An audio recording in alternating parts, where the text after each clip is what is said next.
तो बच्चों कैसे हैं आप सब। बहुत बहुत स्वागत है आपका आज की इस वीडियो में। आज का ये वीडियो बहुत ज़्यादा खास होने वाला है क्लास 12th के बच्चों के लिए, क्योंकि आज की इस वीडियो में हम लोग देखने वाले हैं बच्चों क्लास 12th का जो आपका पॉलिटिकल साइंस सब्जेक्ट है, हिंदी में बोले तो राजनीतिक विज्ञान। तो उसका जो आपका फर्स्ट बुक है, फर्स्ट बुक का जो आपका लेसन नंबर 5 है, यानी चैप्टर नंबर 5 जो है आपका, जिसका नाम है समकालीन दक्षिण एशिया। इस चैप्टर के बच्चों इंपॉर्टेंट क्वेश्चंस जितने भी होंगे हम वो देखने वाले हैं, और ये इंपॉर्टेंट क्वेश्चंस जो है इस पूरे ही चैप्टर के आपका है, और जो है सो कि ये इंपॉर्टेंट क्वेश्चन आपको तीनों एग्जाम में काम आएगा। अब तीनों एग्जाम कौन कौन से है बच्चों? एक तो जो आपका मिड टर्म एग्जाम होगा उसमें भी काम आएगा अभी, उसके बाद जो है सो कि आपका प्री बोर्ड एग्जाम होगा उसमें भी काम आएगा, और जो बोर्ड एग्जाम होगा आपका उसके अंदर भी काम आएगा। ठीक है, तो बहुत ज्यादा इंपॉर्टेंट क्वेश्चन है ये, इनको बिल्कुल ध्यान से देखिएगा और समझने का प्रयास कीजिएगा। चलिए वीडियो को शुरू करते हैं, और आगे बढ़ने से पहले मैं आपको बताना चाहूंगा कि अगर आपने मुझे इंस्टाग्राम पे फॉलो नहीं किया है तो कर लीजिएगा। आपका कोई भी क्वेरी और कोई भी डाउट वगैरह रहता है तो आप डायरेक्टली मुझसे इंस्टाग्राम पर जुड़ करके पूछ सकते हैं। मेरा यूजर नेम आप यहाँ पर देख सकते हैं, जय झा 07, ये मेरा यूजर नेम है। इसको डायरेक्टली आप इंस्टाग्राम पे सर्च मारेंगे, वहां पर मेरा आपको आईडी देखने को मिल जाएगा इंस्टाग्राम का। तो आप मुझे फॉलो कर लीजिएगा, और कुछ भी क्वेरी रहेगा आप डायरेक्ट मैसेज करके पूछ सकते हैं। जैसे मुझे टाइम मिलेगा मैं उसका रिप्लाई जरूर करूंगा। ठीक है, आप हमसे टेलीग्राम के माध्यम से भी, टेलीग्राम पे भी जुड़ सकते हैं। टेलीग्राम से जुड़ने का आपका ये फायदा होगा कि आपको नोट्स वगैरह पीडीएफ वगैरह देखने को मिल जाएगा टेलीग्राम पे।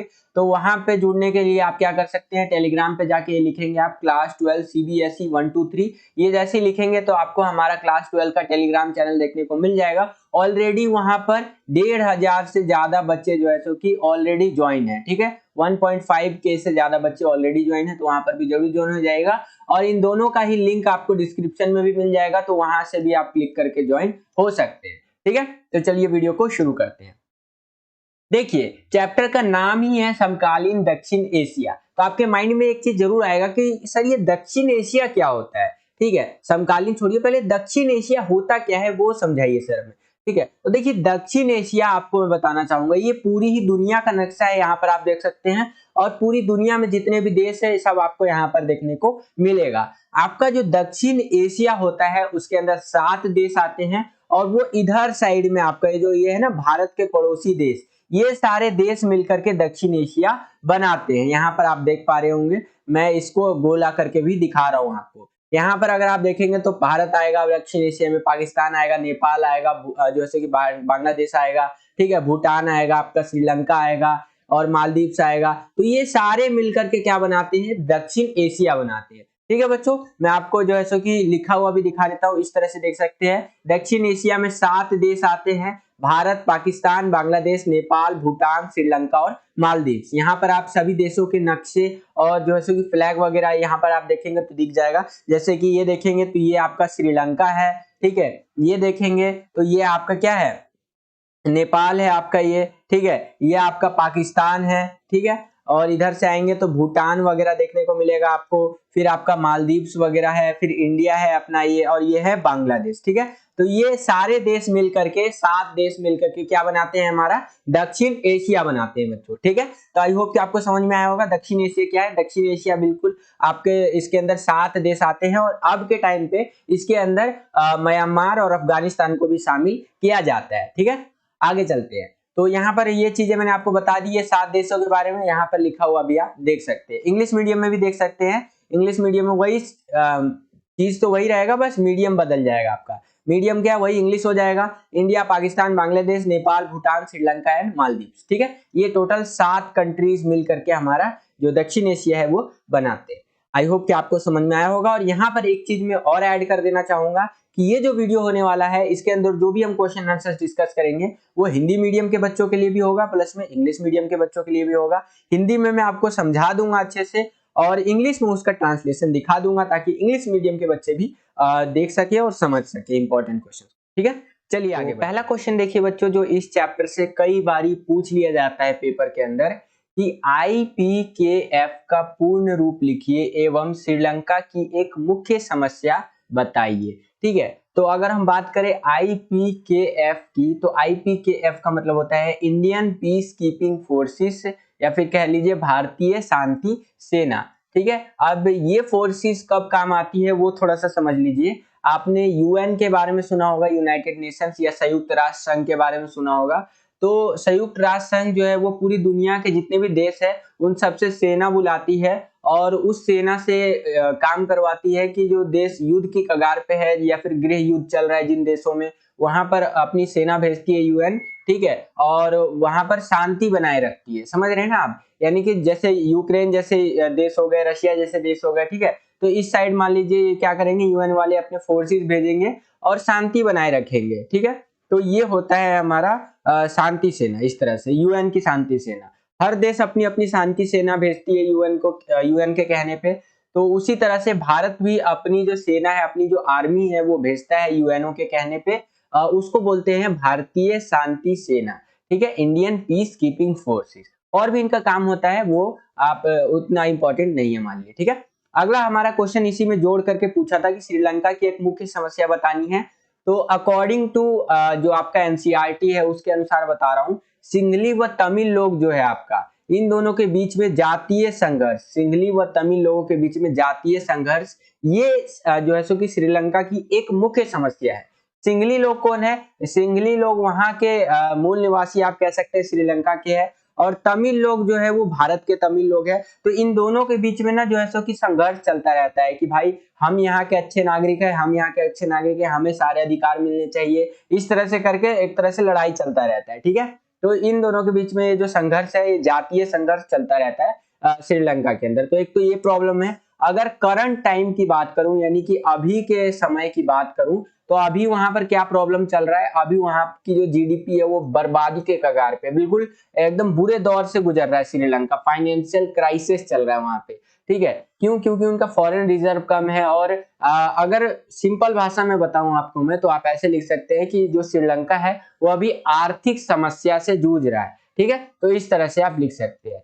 तो ये हो गया आपका पहला क्वेश्चन जो कई बार पूछ सकता है और पूछा भी गया है, ठीक है। तो इस तरह से आप देख सकते हैं। सेम क्वेश्चन इंग्लिश मीडियम में आप इस तरह से देख सकते हैं कि right the full form of IPKF, और एक प्रॉब्लम बताना है आपको श्रीलंका का। तो यहाँ पर आप देख ही सकते हैं। यहाँ पर एक और चीज ऐड कर देता हूँ बच्चों, ये जो वीडियो है ये हिंदी मीडियम के बच्चों के लिए भी होने वाला है, प्लस में इंग्लिश मीडियम के बच्चों के लिए भी होने वाला है। हिंदी में मैं सारी चीजें आपको समझा दूंगा और प्लस में जो है सो कि इंग्लिश में उसका ट्रांसलेशन दिखा दूंगा। तो दोनों ही मीडियम के बच्चे इस वीडियो को कंप्लीट देखिएगा।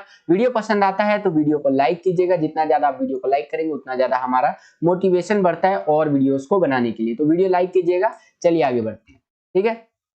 तो आई होप कि आपको ये क्वेश्चन जो है वो समझ में आ गया होगा। अगला क्वेश्चन देखते हैं बच्चों। अगला क्वेश्चन है हमारा दूसरा क्वेश्चन। दूसरा क्वेश्चन क्या पूछ रहा है कि भारत और पाकिस्तान के बीच विवाद के महत्वपूर्ण मुद्दों को बताइए, ठीक है। यहाँ पर सिंपली आपसे पूछा है, बिल्कुल आसान क्वेश्चन है लेकिन काफी इंपॉर्टेंट क्वेश्चन है ये, कि जो आपका इंडिया है एंड जो आपका पाकिस्तान है, ठीक है, यानी कि PAK पाक लिख देता हूं मैं, ठीक है। तो इंडिया एंड पाकिस्तान के बीच में क्या क्या कॉन्फ्लिक्ट्स होती रहती हैं, या कह लीजिए क्या इशू है, विवाद है, उनके इंपॉर्टेंट चीजें आप बतानी है, कौन कौन से महत्वपूर्ण विवाद है, ठीक है। तो वो आपको बताना है। तो देखिए भारत और पाकिस्तान की अगर मैं बात करूं तो काफी इंपॉर्टेंट क्वेश्चन है ये, कई बार पूछता है आपसे। पहला विवाद आप लिखेंगे आतंकवाद का विवाद है। पाकिस्तान जो है आतंकवाद पैदा करने वाला देश है, यहाँ पर केवल आतंकवादी पैदा होते हैं, ठीक है। तो इसको लेकर के विवाद रहता है। भारत पूरी दुनिया को बोलता रहता है कि देखो पाकिस्तान जो है आतंकवाद फैला रहा है पूरी दुनिया में, भारत भी इससे बहुत ज्यादा प्रभावित हुआ है, लेकिन पूरी दुनिया नहीं मानती थी। लेकिन जब से 9/11 की घटना हुई अमेरिका में, तब से पूरी दुनिया मानने लगे कि हाँ आतंकवाद फैलाता है पाकिस्तान, ठीक है। तो इस तरह से दोनों देशों के बीच में विवाद देखने को मिलता है। कश्मीर के मुद्दे को लेकर के विवाद देखने को मिलता है, और विवादों में ही 1947 में आपको पता होगा कश्मीर को लेकर के हमारा एक युद्ध भी हुआ था, वॉर भी हुआ था। किसके साथ? पाक के साथ हुआ था। पाक बोले तो पाकिस्तान, ठीक है, जिसमें कि कुछ हिस्सा जो है सो कि कश्मीर का पाकिस्तान ने कब्जा लिया, जिसको हम लोग POK के नाम से जानते हैं। POK बोले तो पाकिस्तान ऑक्यूपाइड कश्मीर, पाक अधिकृत कश्मीर के नाम से जानते हैं, जिसको पाकिस्तान ने अवैध रूप से कब्जा कर लिया है, ठीक है। तो यहाँ पर कश्मीर का मुद्दा हमेशा देखने को मिलता है। करंट टाइम में भी अगर मैं बात करूं तो जो अभी कुछ टाइम पहले आपका 370 आर्टिकल हटाया गया था, धारा हटाई गई थी, ठीक है, तो उस टाइम पे पाकिस्तान ने इसका जम करके विरोध किया था, लेकिन इसका कुछ खास फायदा नहीं हुआ था, ठीक है। तो कश्मीर को लेकर के भारत और पाकिस्तान के बीच में विवाद देखने को मिलता है। तो ये 2 पॉइंट हो गए आपके। तीसरा आप लिख सकते हैं सीज फायर का उल्लंघन। सीज फायर बोले तो ये आप मान लीजिए ये भारत है, ये पाकिस्तान है, ठीक है, ये इंडिया है एंड ये पाकिस्तान है। तो इन दोनों के बीच में ये एक बॉर्डर है, बॉर्डर लाइन, जिसको हम लोग LOC के नाम से जानते हैं। LOC बोले तो लाइन ऑफ एक्चुअल कंट्रोल, ठीक है। तो LOC जो है उसको बॉर्डर कह लीजिए आप। तो यहाँ पर ये एग्रीमेंट होता है एक तरह से कि भाई आप ना तो इसके आगे आप आएंगे ना तो इसके आगे आप आएंगे, समझ रहे हैं ना आप, इस बॉर्डर को क्रॉस नहीं करना है। दोनों देशों के बीच में एग्रीमेंट होता है। और एक एग्रीमेंट ये भी होता है कि यहाँ पर आप युद्ध अभ्यास नहीं करेंगे, ठीक है, यहाँ पर फायरिंग वायरिंग नहीं करेंगे। ये हमारा जो है सीज फायर के अंतर्गत आता है, ठीक है। और भी सारी चीजें आती होंगी लेकिन मुख्यतः इन चीजों को आपको ध्यान में रखना है, सीज फायर के अंतर्गत आता है, ठीक है। लेकिन भारत तो इस चीज का जो है उल्लंघन नहीं करता है और प्रॉपर्ली फॉलो करता है। लेकिन पाकिस्तान क्या करता है ना, कई बारी यहाँ पर फायरिंग करता है जिससे कि भारत के कई जो जवान हैं वो शहीद होते हैं, ठीक है, कई जवान शहीद होते हैं। तो यहाँ पर जो पाकिस्तान है वो सीज फायर का उल्लंघन करता है LOC पे फायरिंग वगैरह करके। तो ये 3 पॉइंट हो गए बच्चों। अगला है नदी जल बंटवारे को लेकर के विवाद देखने को मिलता है। आपको पता होगा सिंधु नदी जो है वो भारत और पाकिस्तान दोनों के बीच में बहती है, लेकिन मेनली वो आती है भारत से, ठीक है। तो यहाँ पर भारत कई बारी बांध बना लेता है, भाई बह तो हमारी उधर से रहा है, हमारी मर्जी है भाई, ठीक है। तो इसको लेकर के पाकिस्तान जो है विरोध करता है, बोलता है तुम बांध नहीं बना सकते, हमारे इधर सूखा पड़ जाता है, ये वो फलाना ढेकना, ठीक है। तो इसको लेकर के विवाद देखने को मिलता है और इसी को लेकर के 1965 में युद्ध भी हुआ था भारत और पाकिस्तान के बीच में सिंधु नदी जल बंटवारे को लेकर के, जिसके अंदर वर्ल्ड बैंक आया था, एक तरह से कह लीजिए मीडिएटर का रोल निभाया था उसने, और इस विवाद को, इस युद्ध को रोकथाम करवा करके एग्रीमेंट करवाया था दोनों देशों के बीच, ठीक है। तो नदी जल बंटवारे को लेकर के एग्रीमेंट हुआ था। तो अभी भी इसके बीच में विवाद देखने को मिलता है। तो ये कुछ 4 पॉइंट मैंने लिख दिए हैं। मेनली ये क्वेश्चन आएगा तो 4 नंबर में आएगा, अगर उससे बड़ा आ गया तो 6 नंबर में आ जाएगा, 2 नंबर में बहुत कम चांस है इस क्वेश्चन का आने का, ठीक है। तो लॉन्ग क्वेश्चंस की श्रेणी में रखेंगे इस क्वेश्चन को। मैंने आपको सब हेडिंग बता दिया और अच्छे से एक्सप्लेन भी कर दिया इन सब हेडिंग्स को। आई होप कि अगर ये क्वेश्चन आपसे पूछता है पेपर के अंदर तो इजीली आप लिख पाएंगे इस क्वेश्चन को, ठीक है। मैं सिर्फ आपको सब हेडिंग्स बताऊंगा, क्वेश्चन जो आंसर मतलब क्वेश्चन जो पूछा जाएगा उसके आंसर्स के अंदर, ठीक है, और उसको एक्सप्लेन करूंगा। लिखना आपको खुद ही पड़ेगा। देखिए हमारा काम होता है रास्ता दिखाना, रास्ते पे चलना आपका काम है, ठीक है, ध्यान रखिएगा। अब यही सेम क्वेश्चन अगर आपका इंग्लिश मीडियम में आएगा तो कुछ इस प्रकार से पूछा जाएगा, ये आप अपनी स्क्रीन पर देख सकते हैं, और जो आपको आंसर लिखना है वो कुछ इस प्रकार से लिखना है बच्चों, ठीक है। आगे चलते हैं, अगला क्वेश्चन देखते हैं बच्चों। अगला क्वेश्चन है हमारा तीसरा क्वेश्चन। तीसरा क्वेश्चन देखिए बच्चों क्या पूछ रहे हैं यहाँ पर हमसे कि भारत और बांग्लादेश के बीच में विवाद के किन्हीं 2 मुद्दों को बताइए, ठीक है। अभी भारत और पाकिस्तान के बीच में पूछा था, अभी भारत और बांग्लादेश के बारे में पूछ रहा है, ठीक है। तो देखिए भारत और बांग्लादेश के बीच की अगर हम बात करें तो दोनों ही देशों में अवैध प्रवास को लेकर के जो है सो कि यहाँ पर कह सकते हैं विवाद देखने को मिलता है, ठीक है। यहाँ पर ज्यादातर जो विवाद है वो भारत को ही करना पड़ता है। उसका एक कारण है, कारण ये है कि मान लीजिए ये है आपका इंडिया एंड ये है आपका बांग्लादेश, ठीक है, और ये हमारा बॉर्डर है। तो कई बार क्या होता है ना कि अवैध रूप से जो आपके बांग्लादेश के लोग ये है यहाँ पर ये अवैध रूप से बॉर्डर क्रॉस करके इंडिया में आ जाते हैं, अच्छे रहन सहन की तलाश में, खाने पीने के तलाश में, क्योंकि बांग्लादेश जैसे कि इंडिया के कंपैरिजन में देखा जाए तो वहां पर लिविंग स्टैंडर्ड जो है वो कम है और अभी तो उनकी अर्थव्यवस्था भी गिर रही है, ठीक है।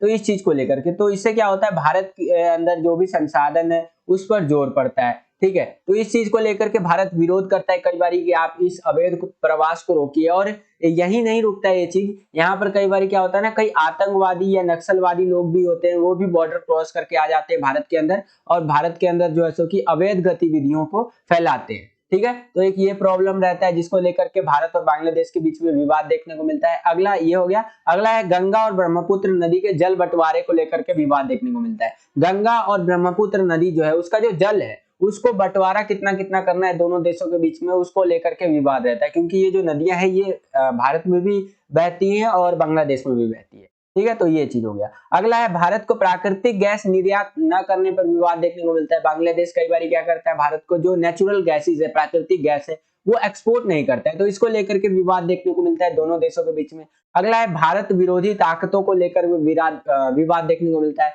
कई बार क्या होता है ना कि जो बांग्लादेश है वो भारत के जो विरोधी ताकतें हैं, जैसे कि चाइना है, ठीक है, तो चाइना को सपोर्ट कर देता है। तो इसको लेकर के भी विवाद देखने को मिलता है कि भाई हमने तुम्हें बनाया 1971 में, अब तुम हमारे जो दुश्मन है उन्हीं से मिल जाते हो और हमारे खिलाफ स्टेटमेंट वगैरह देते हो। ठीक है, तो ये चीजें जो है सो कि विवाद देखने को मिलता है भारत और बांग्लादेश के बीच। ठीक है, तो इस तरह से 4 पॉइंट मैंने बता दिया है। मोस्ट प्रोबेबली ये क्वेश्चन भी 4 नंबर में आएगा या 6 नंबर में आएगा, 2 नंबर में कम चांसेस है आने का। ठीक है, तो 4 नंबर में आएगा या 6 नंबर में आएगा। तो अगर आपका 4 में आया या 6 में आया तो पहले तो एक अच्छी सी भूमिका लिख दीजिएगा, भूमिका के अंदर मोटा मोटा चीजें एक्सप्लेन कर दीजिएगा। देन आपको नीचे ये जो 4 पॉइंट बताए हैं मैंने, इनको अच्छे से एक्सप्लेन कर दीजिएगा। ठीक है, ये अच्छे से एक्सप्लेन कर दिया, उसके बाद एक निष्कर्ष लिख दीजिएगा। ठीक है, तो इस तरह से आप लिख सकते हैं। ठीक है, तो ये आपका हो गया तीसरा क्वेश्चन। आई होप कि आपको समझ में आया होगा। सेम क्वेश्चन अगर आपका इंग्लिश मीडियम में आएगा तो कुछ इस तरह से आएगा। यहाँ पर आप देख सकते हैं, इस तरह से क्वेश्चन पूछेगा कि आपको इशू बताना है इंडिया एंड बांग्लादेश के बीच में, इस तरह से। तो आप यहाँ पर चीजें देख सकते हैं बच्चों। आई होप कि आपको ये क्वेश्चन समझ में आया होगा। अगला क्वेश्चन देखिए बच्चों, चौथा क्वेश्चन, ये मोस्ट इंपॉर्टेंट क्वेश्चन की श्रेणी में आता है, ध्यान रखिएगा। क्वेश्चन क्या है हमारा कि पाकिस्तान में लोकतंत्र को कमजोर करने वाले कारकों को लिखिए। ठीक है, अगर आप पिछले 10 साल का, जी हाँ बच्चों, पिछले 10 साल का क्वेश्चन पेपर उठा करके देखेंगे तो 10 साल में आपका 10 क्वेश्चन पेपर आया होगा बोर्ड एग्जाम का, तो उसमें से मान लीजिए कम से कम नहीं तो 5 बार तो आपका क्वेश्चन पूछा ही गया होगा। समझ रहे हैं? तो ये क्वेश्चन आपका पेपर में आने का चांसेस बहुत ज्यादा है। ठीक है, मैं कह रहा हूं ना बहुत ज्यादा, तो सही में बहुत ज्यादा है। या तो ये प्री बोर्ड में आ जाएगा, या तो आपका जो अभी मिड टर्म होने वाला है उसके अंदर आ जाएगा, या तो बोर्ड में आ जाएगा। तीनों में से किसी एक एग्जाम में आएगा ही आएगा, ध्यान रखिएगा। ठीक है, तो देखिए क्वेश्चन क्या है उसको समझिए पहले, कि पाकिस्तान में लोकतंत्र को कमजोर करने वाले कारकों को लिखना है आपको। अगर हम बात करें पाकिस्तान की, यानी कि PAK, पाक, ठीक है, तो पाकिस्तान कब आजाद हुआ था? 1947 में आजाद हुआ था। ठीक है, और इंडिया की अगर हम बात करें, आई से इंडिया, तो ये भी कब आजाद हुआ था? 1947 में। एक दिन का अंतर था दोनों देशों में। ऐसा क्या कारण है कि पाकिस्तान में आज भी लोकतंत्र जो है वो पूरी तरह से स्थापित नहीं हो पाया, और भारत को पूरी ही दुनिया का सबसे बड़ा लोकतंत्र माना जाता है? इसका क्या कारण है? तो वो आपको कारण बताना है बच्चों। ठीक है, तो यहाँ पर समझिए थोड़ा सा। देखिए पाकिस्तान में क्या है ना, आपने देखा होगा ज्यादातर सैनिक शासन रहा है। सैनिक शासन बोले तो वहां की जो आर्मी है उसी ने पाकिस्तान को चलाया है ज्यादातर टाइम। लेकिन इंडिया में इसका बिल्कुल ही अपोजिट आपको देखने को मिला है। यहाँ पर राजनीतिक पार्टियों ने और जो है कि पॉलिटिकल पार्टी वगैरह जो रहे हैं उन्होंने ही देश को चलाया है, और आर्मी ने अपना जो है कि आर्मी वाला काम किया है, पार्टियों ने पार्टी वाला काम किया है, और सब अपना अपना काम करते हैं। लेकिन वहां की यानी कि पाकिस्तान की जो आर्मी है वो देश को भी संभालती है, और क्या करती है वो युद्ध वगैरह का भी चीज संभालती है। ठीक है, तो इसीलिए माना जाता है कि वहां की आर्मी बहुत स्ट्रांग है।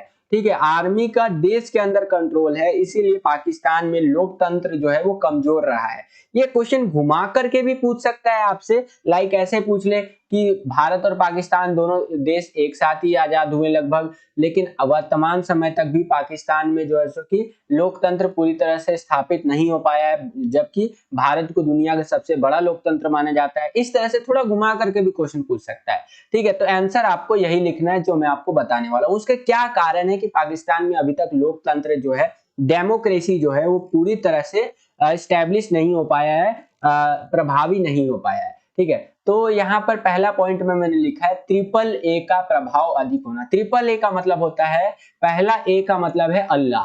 अल्लाह का मतलब यह है कि वहां पर जो धर्म गुरु है, कौन है? धर्म गुरु। ठीक है, धर्म गुरु लोगों का प्रभुत्व ज्यादा देखने को मिलता है, लोग इनसे ज्यादा इन्फ्लुएंस है।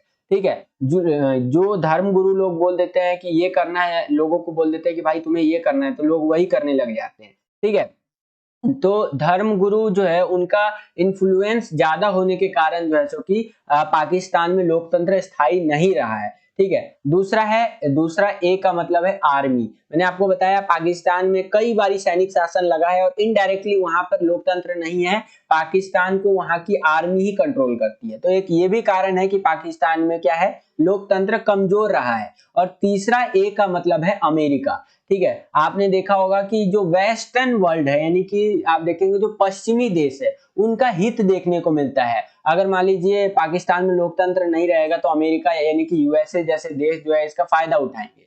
ठीक है, तो ये चीजें अभी करंट टाइम में भी आपने देखा होगा, अफगानिस्तान में एक आतंकवादी को मारने के लिए पाकिस्तान के अंदर जो है अपने प्लेन वगैरह लैंड करवाए अमेरिका ने, तो अमेरिका ने एक तरह से फायदा ही उठाया ना, लोकतंत्र वहां पर स्थायी नहीं है। तो अगर वहां पर एक कट्टर पार्टी आ जाए जो जिसके पास पूर्ण बहुमत हो, जिसको हटाया ना जा सके, तो कोई देश किसी का फायदा ही नहीं उठा सकता पाकिस्तान का इस तरह से। इसीलिए AAA लिखा है मैंने, अल्लाह, आर्मी और अमेरिका। एक वीडियो में एक बच्चा मेरे को कमेंट किया, यही वाला क्वेश्चन मैं समझा रहा था, उसने बोला सर अल्लाह मत बोलिए। देखिए मैं किसी भी धर्म या किसी भी भगवान का डिसरिस्पेक्ट नहीं करता हूँ, सभी धर्मों की इज्जत करता हूँ, ये सिर्फ समझाने के परिदृश्य से बताया हूँ। और एक टीचर को धर्म और जाति से दूर रखा कीजिए। ठीक है, आपने खान सर को देखा होगा, वो भी यही बोलते हैं कि एक जो टीचर होता है वो धर्म और जाति से परे होता है, उसका काम होता है पढ़ाना, और वो पढ़ाने के उससे एक जो चीजें एग्जाम्पल के लिए बता सकते हैं। ठीक है, तो मैं किसी भी धर्म या किसी भी जाति या किसी भी मजहब का डिसरिस्पेक्ट नहीं करता हूँ, सभी को हाथ जोड़ के प्रणाम करता हूँ और सभी की रिस्पेक्ट करता हूँ। ठीक है, मैं केवल समझाने के लिए बता रहा हूँ कि अल्लाह, आर्मी और अमेरिका ये तीन जो है सो की है, जिसके कारण पाकिस्तान में लोकतंत्र कमजोर रहा है आज तक।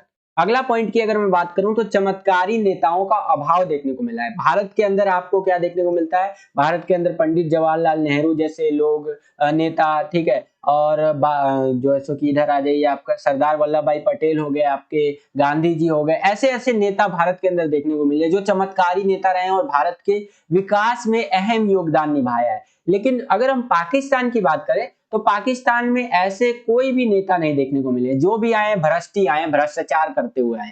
ठीक है, इसीलिए भी पाकिस्तान में जो लोकतंत्र है यानी कि जो डेमोक्रेसी है वो पूरी तरह से स्टैब्लिश नहीं हो पाया। अगला है विदेशी ताकतों का हस्तक्षेप। मैंने बताया अमेरिका जैसे देश जो है फायदा उठाते हैं और चाहते हैं कि पाकिस्तान में कभी लोकतंत्र स्थापित ना हो। अगला है राजनीतिक दलों का भ्रष्ट होना। वहां पर आजादी से लेकर वर्तमान समय तक यानी कि 1947 से ले लीजिए, 1947 से अभी 2022 चल रहा है, आज तक भी जितनी भी पॉलिटिकल पार्टी आई है सब करप्ट है, सारी की सारी करप्ट है। कोई भी देश के बारे में नहीं सोचता है, सब अपना जेब भरने के बारे में सोचते हैं। तो एक ये भी कारण है कि जो पाकिस्तान है वहां पर लोकतंत्र की जो जड़ें हैं वो कमजोर रही हैं, लोकतंत्र कमजोर रहा है। ठीक है, तो ये 4 पॉइंट मैंने आपको बता दिया बच्चों। अगर आपसे ये क्वेश्चन पूछा जाता है 4 नंबर में, कई बार आ जाता है क्वेश्चन, तो 4 नंबर में ये चारों पॉइंट को एक्सप्लेन करके लिख देंगे। एक अच्छा एक भूमिका, ठीक है, एक अच्छी भूमिका और एक अच्छा निष्कर्ष के साथ, तो इजीली आपको जो है क्या 4 नंबर जो है ये मिल जाएगा। ठीक है, तो आई होप कि आपको समझ में आ गया होगा। आगे चलते हैं बच्चों, यही जो क्वेश्चन है आपका, सेम यही क्वेश्चन इंग्लिश मीडियम में आएगा, तो किस तरह से आएगा यहाँ पर आप देख सकते हैं कि right the reason that weakened democracy in Pakistan. ठीक है, तो ये 4 रीजन मैंने आपको बता दिया। AAA has more impact, lack of जो है सो कि जो मिरेकल इस तरह से जो लीडर्स थे वो थे। ठीक है, और जो है सो कि वहाँ का जो कह सकते हैं फॉरेन के जो कंट्रीज है उनका इम्पैक्ट भी देखने को मिलता है, करप्ट पॉलिटिकल पार्टीज रही हैं। ठीक है, तो ये चीजें आप यहाँ पर लिख सकते हैं। आगे चलते हैं, अगला क्वेश्चन देखते हैं बच्चों। अगला क्वेश्चन है हमारा 5वां क्वेश्चन, ये श्रीलंका से संबंधित है कि लिट्टे का पूर्ण रूप लिखना है, 2 नंबर में यहाँ पर है। ठीक है, तो लिट्टे का पूर्ण रूप जो है सो कि ये होगा आपका लिबरेशन टाइगर ऑफ तमिल। कभी भी 2 नंबर में सिर्फ फुल फॉर्म नहीं पूछेगा, 1 नंबर में आएगा, ये ध्यान रखिए। ठीक है, अगर सिर्फ फुल फॉर्म पूछता है आपसे तो लिबरेशन टाइगर ऑफ तमिल। अगर 2 नंबर का क्वेश्चन बनाना होगा तो ये पूछ लेगा कि लिट्टे की स्थापना कब हुई या लिट्टे का अंत कब हुआ, इस तरह से जोड़ करके 2 नंबर का क्वेश्चन। ठीक है, तो ये ध्यान रखिएगा। तो लिट्टे का फुल फॉर्म क्या होता है, liberation tiger of Tamil, Hindi में बोले तो तमिल इलम के मुक्त भाग। ठीक है, तो इस तरह से आप लिख सकते हैं। यही क्वेश्चन आपका ये इंग्लिश में आएगा, तो मैंने बता ही दिया, लिट्टे का पूरा नाम होता है लिबरेशन टाइगर ऑफ तमिल। ठीक है, आगे चलते हैं, अगला क्वेश्चन देखते हैं। अगला क्वेश्चन 6ठा क्वेश्चन है हमारा कि भारत और पाकिस्तान के बीच हुए किन्हीं 2 समझौतों का उल्लेख करना है। तो एक तो हो गया आपका ताशकंद समझौता और दूसरा आप लिख सकते हैं शिमला समझौता। तो ये 2 समझौते हुए थे, एग्रीमेंट हुआ था between India and Pakistan, Tashkent and Shimla. ठीक है, इस तरह से आप लिख सकते हैं। आगे चलते हैं, अगला है हमारा क्वेश्चन कि भारत ने अपना परमाणु परीक्षण कब किया था, ये आपको बताना है। तो देखिए भारत ने 2 बारी अपना परमाणु परीक्षण करने का प्रयास किया, पहली बारी में फेल हो गया और दूसरी बारी में 100% सक्सेसफुल रेट लेकर गया है। ठीक है, पहली बारी जब भारत ने अपना परमाणु परीक्षण किया तो उसका एक कोड नेम रखा था जिसका नाम था स्माइलिंग बुद्धा। ठीक है। 1974 में भारत ने अपना पहला परमाणु परीक्षण किया, इंदिरा गांधी के शासनकाल में किया था परमाणु परीक्षण पोखरण राजस्थान में, जो कि फेल हो गया। फिर बहुत सारे देश दुनिया के, अमेरिका जैसे देश जो है भारत के ऊपर 50 तरह का प्रतिबंध लगाए, तुम ये नहीं कर सकते, तुम वो नहीं कर सकते। भारत बोला चलो ठीक है, थोड़ा टाइम तो हम रुकना पड़ेगा, क्योंकि शेर को अगर थोड़ा तेज भागना होता है तो 2 कदम पीछे लेता है। तो भारत ने भी 2 कदम पीछे लिया और उस कुछ समय के लिए अपना परमाणु परीक्षण का जो भी प्रोटोकॉल या आप कह लीजिए जो भी नीति वीति थी उसको रोक दिया, ठीक है, जो काम चल रहा था उसको रोक दिया। उसके बाद भारत आया 1998 में। उस टाइम पे हमारे जो प्रधानमंत्री थे वो अटल बिहारी वाजपेयी जी थे, और जो है सो कि आपके यहाँ पर देखेंगे ये एपीजे अब्दुल कलाम जी थे उस टाइम पे, ठीक है।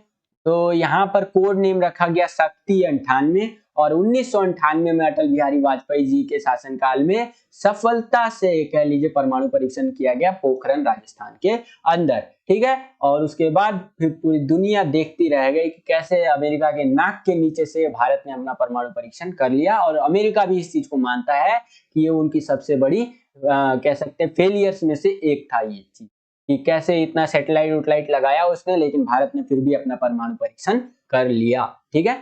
तो ये चीज आप इस तरह से लिख सकते हैं। तो आई होप कि आपको समझ में आया होगा। आगे चलते हैं, यही सेम क्वेश्चन इंग्लिश मीडियम में इस तरह से पूछेगा, यहाँ पर आप देख सकते हैं, ठीक है।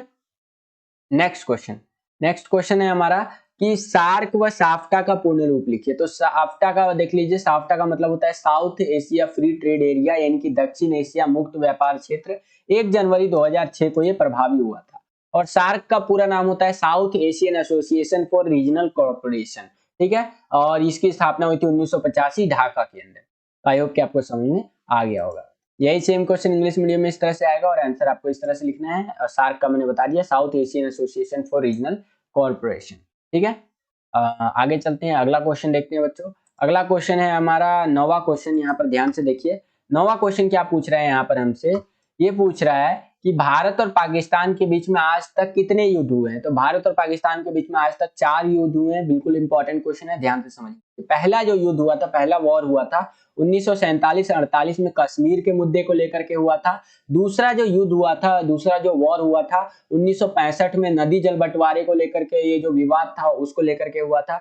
तीसरा युद्ध हुआ था 1971 में बांग्लादेश को जब हमने आजाद करवाया था उसको लेकर के। और चौथा युद्ध हुआ था 1999 कारगिल के अंदर, ठीक है, कारगिल युद्ध जो हुआ था। तो ये 4 युद्ध हो चुके हैं अभी तक भारत और पाकिस्तान के बीच में, ठीक है। तो यहाँ पर आपसे इंग्लिश मीडियम में इस तरह से क्वेश्चन पूछेगा, और जो आंसर आपको लिखना है वो कुछ इस प्रकार से लिखना है बच्चों, आप अपनी स्क्रीन पर देख सकते हैं। आगे चलते हैं, अगला क्वेश्चन देखते हैं। अगला क्वेश्चन हमारा है 10वां क्वेश्चन। 10वां क्वेश्चन क्या पूछ रहा है कि आर्थिक वैश्वीकरण का दक्षिण एशिया पर क्या सकारात्मक प्रभाव पड़ा है। यानी कि इकोनॉमिकली अगर हम बात करें तो जो ग्लोबलाइजेशन रहा है, ठीक है, उससे जो आप कह लीजिए दक्षिण एशिया है हमारा, भारत के जो पड़ोसी देश है उनको मिला करके एक तरह से दक्षिण एशिया बन जाता है, ठीक है। तो इस चीज का क्या फायदा मिला है, क्या इससे सकारात्मक पॉजिटिव इंपैक्ट क्या पड़ा है इससे।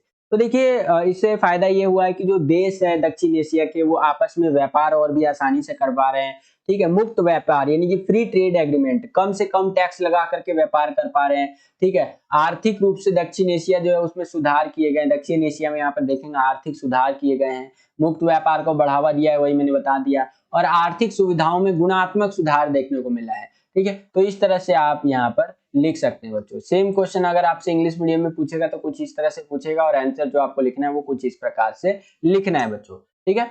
आई होप कि आपको समझ में आ गया होगा। आगे चलते हैं, अब यहाँ पर एक क्वेश्चन ये भी पूछा है कि दक्षिण एशियाई देशों की मुख्य समस्या क्या है, किन्हीं 2 समस्याओं को बताइए। तो देखिए सीमा विवाद देखने को मिलता है कि भाई ये सीमा मेरा है, ये सीमा तुम्हारा है, इस चीज को लेकर के विवाद देखने को मिलता है दक्षिण एशिया के देशों में, ठीक है, यानी ये क्षेत्र मेरा है, ये क्षेत्र मेरा है करके। और अगला जो है आपका नदी के जल बंटवारे को लेकर के विवाद देखने को मिलता है, पानी जो है ना, नदी का पानी, कि भाई इतना मेरा होगा इतना तुम्हारा होगा, इसको लेकर के जो है सो कि विवाद देखने को मिलता है, ठीक है। तो इस तरह से यहाँ पर ये क्वेश्चन देख सकते हैं, इस तरह से पूछा जाएगा, और आंसर आपको इस तरह से लिखना है इंग्लिश मीडियम में, ठीक है। आगे चलते हैं, अगला क्वेश्चन देखते हैं। अगला क्वेश्चन है हमारा 12वां क्वेश्चन, सिंधु नदी जल समझौते के ऊपर, ध्यान से समझिए। भारत और पाकिस्तान के बीच में क्वेश्चन पूछ रहा है कि सिंधु नदी जल समझौता कब और किसकी सहायता से संपन्न हुआ, 4 नंबर का क्वेश्चन। तो देखिए भारत और पाकिस्तान के बीच में सिंधु नदी जल समझौता जो हुआ था 1960 के दशक में हुआ था ये, और इस समझौते पर भारत के प्रधानमंत्री जवाहरलाल नेहरू और पाकिस्तान के राष्ट्रपति अयूब खान ने हस्ताक्षर किए थे। और यह जो समझौता था ये विश्व बैंक यानी कि वर्ल्ड बैंक की सहायता से संपन्न हुआ था। वर्ल्ड बैंक ने यहाँ पर मीडिएटर का रोल निभाया था और ये जो एग्रीमेंट था इसको पीसफुली जो है कि सक्सेसफुल बनाया था। ठीक है, तो इस तरह से हमारा ये क्वेश्चन यहाँ पर समाप्त हो जाता है। और यही क्वेश्चन अगर आपका इंग्लिश मीडियम में पूछेगा तो यहाँ पर आप देख सकते हैं इस तरह से ये क्वेश्चन आपका इंग्लिश मीडियम में पूछेगा और जो आपको आंसर लिखना है वो कुछ इस प्रकार से लिखना है बच्चों। तो बस बच्चों यही था आज का वीडियो। आई होप कि आपको ये वीडियो पसंद आया होगा और इस चैप्टर में जितने भी हमने इंपॉर्टेंट क्वेश्चंस देखे वो सारे आपको समझ में आए होंगे। अगर आपको ये वीडियो पसंद आया तो वीडियो को लाइक जरूर कीजिएगा। जितना ज्यादा आप वीडियो को लाइक करते हैं उतना ज्यादा हमारा मोटिवेशन बढ़ता है और वीडियोस को बनाने के लिए ज्यादा से ज्यादा वीडियो को लाइक कीजिए और अपने सभी दोस्तों के साथ शेयर भी जरूर कीजिएगा। और अगर आप हमारे चैनल पर नए आ गए और हमारे चैनल को सब्सक्राइब नहीं किया है तो लाल कलर का बटन दबा करके चैनल को सब्सक्राइब कर लीजिए। जैसे ही आप सब्सक्राइब करेंगे बगल में आपको इस तरह का एक बेल का आइकन देखने को मिलेगा। इस बेल के आइकन को आपको क्लिक करना है, देन ऑल पे क्लिक करना है। जैसे ही आप ऑल पे क्लिक करेंगे जितनी भी हम नई वीडियोस डालेंगे आपके टर्म 1 के लिए, मिड टर्म के लिए या बोर्ड एग्जाम के लिए, उसका नोटिफिकेशन सबसे पहले आपको मिल जाया करेगा। तो बस बच्चों आज के लिए इतना ही। मिलता हूं आपसे अगली और एक्साइटिंग वीडियो में। तब तक के लिए खुश रहिए, खुश रखिए सभी को। जय हिंद, वंदे मातरम।